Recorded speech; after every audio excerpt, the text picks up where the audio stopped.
And this is honestly one of the main reasons why people struggle so much with manifestation, because if you're trying to create, right, artificially, ultimately create an emotional state or a reaction, instead of just noticing when you are ultimately feeling like something needs to happen, should happen, has to happen, must happen, right? You have to affirm it, you have to force it, versus when you just assume, like, everything's always working out for me.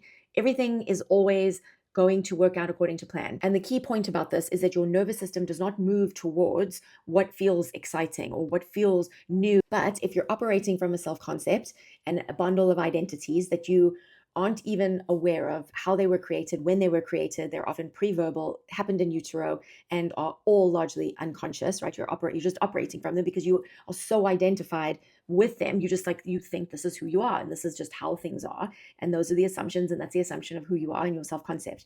And what that means then is that your external reality reflects that back to you.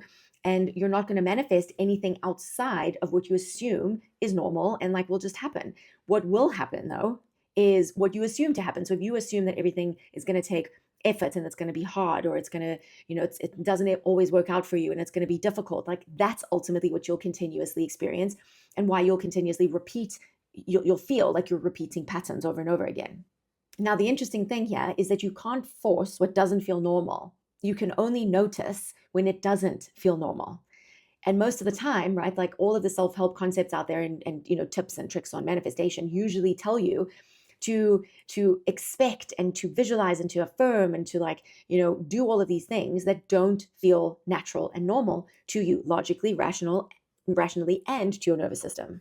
And that's why Neville didn't really talk about effort ever. He talked a lot about acceptance and accepting what is as it is, because ultimately energy cannot be created or destroyed. It just is what it is, right? There's no right, wrong, good, bad, better, worse when you tune in, tap in, and turn on to what I call your soul state, where there is infinite possibility, infinite potentiality, and you are literally able to be, do, and have anything that you want in any area of your life with greater ease and speed and consistency. So instead of creating and manufacturing, right, some like arbitrary feeling as though that's the secret to manifestation, over the next few days, what I would suggest and invite you to do is really consider whether the thing that you are aiming to create, right, consciously create in your life, feels normal. Like, if it just feels like it's just gonna, it's just like that, this just is part of my path. It's part of my journey.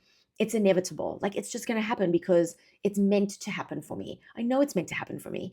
And if you feel any twinge of like, ooh, that doesn't feel true, very similar to like the Abraham Hicks, like, you've got to say what is true and what makes you feel better, right? That's the key.